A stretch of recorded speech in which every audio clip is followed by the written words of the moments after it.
let's see, we had a very brief finance meeting. Tiffany, do you have a finance report?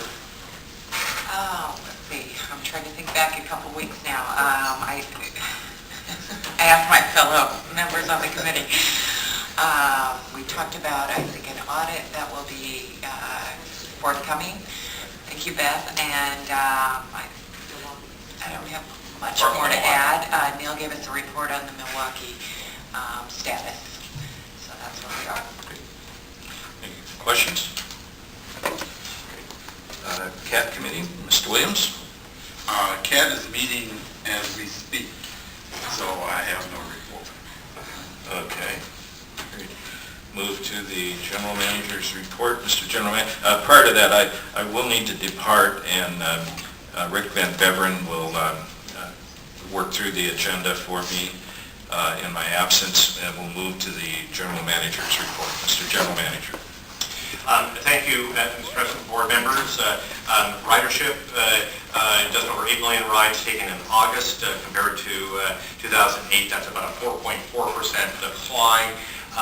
Again, during August of 2008, that was construction on the steel bridge for the Green Line in 3-week period. Obviously, that affected people.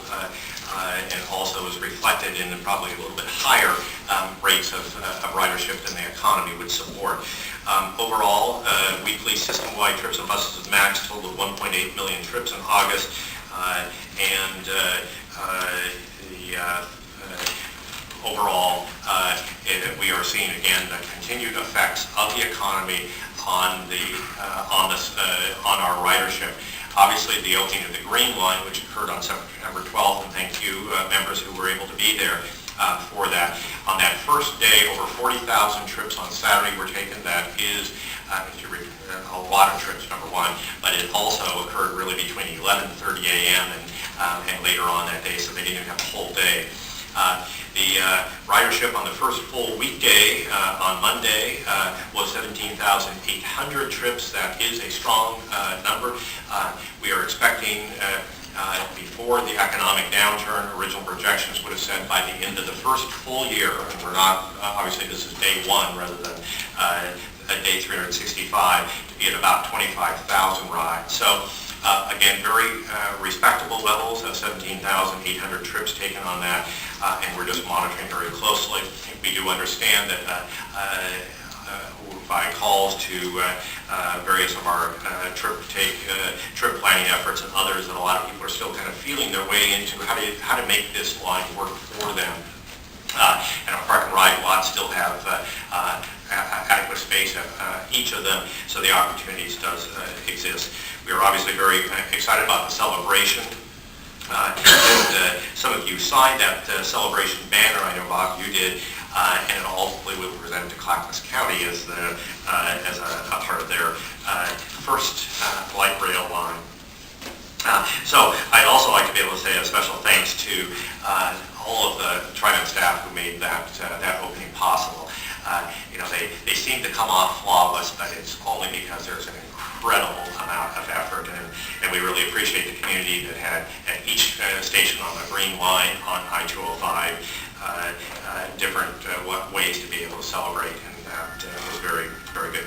Lastly, we'd like to be able to recognize that we were very fortunate to be able to have FTA Administrator Peter Rogoff out here for the event, and he obviously spoke very glowingly about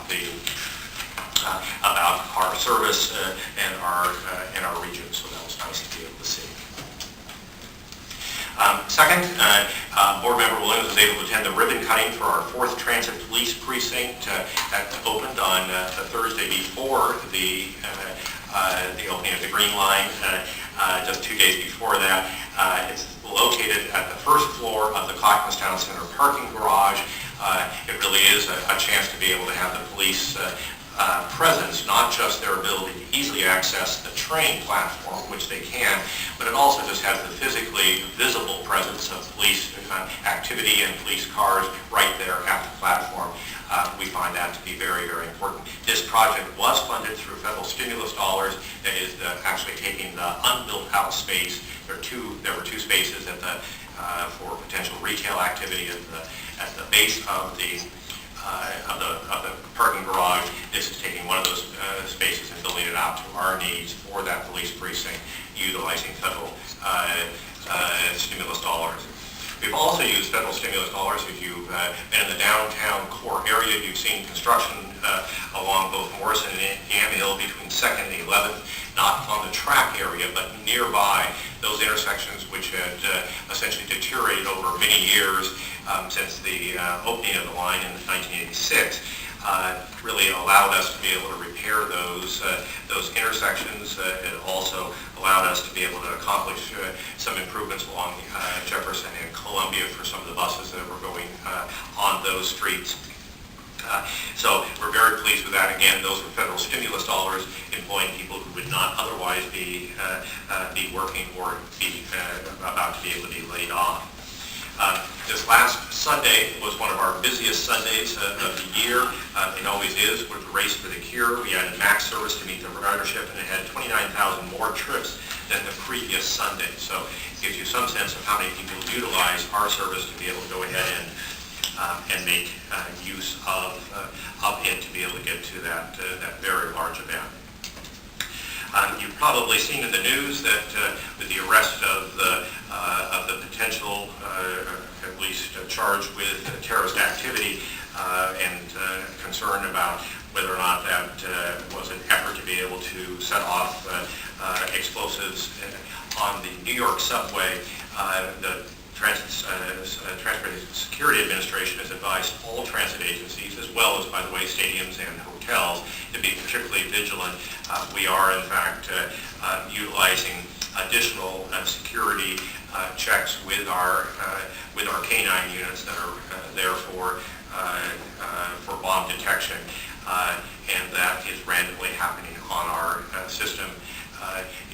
There is no specific threat that is alerted here for this region. It's just a general concern that what was found, at least in another part of the nation, made the TSA advise all transit properties to be able to be vigilant.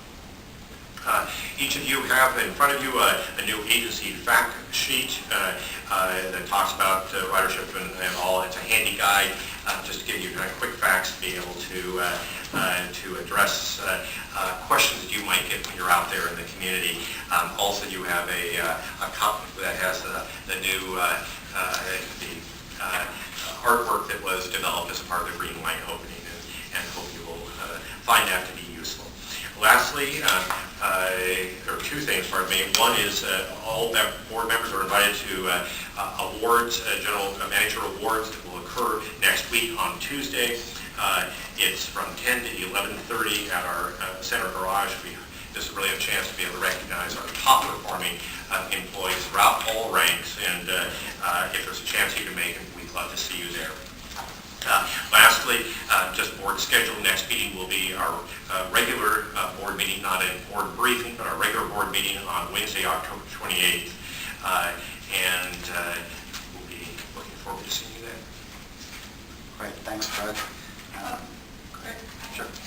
Right, so I know we had the resolution about the property on Southeast 17th for the Milwaukee Light Rail line, but there's also a letter here about a piece of property on Southeast 12th Avenue, and so just want to, this was only a week ago, so Yes. just want to be kept informed of where that is proceeding, how that is proceeding.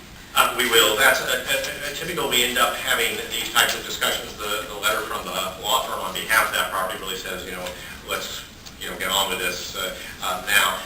The discussion, there's still design issues that are at hand there. They indicate that they will not be able to have the kind of access and may even lose some of their property. I don't think we have made final, I'll look at Dan, final conclusions. These are still, or John, these are still negotiations that are underway. Lots of work yet to be done. So yes, we will keep you informed. Okay, thank you. Any other questions of General Manager?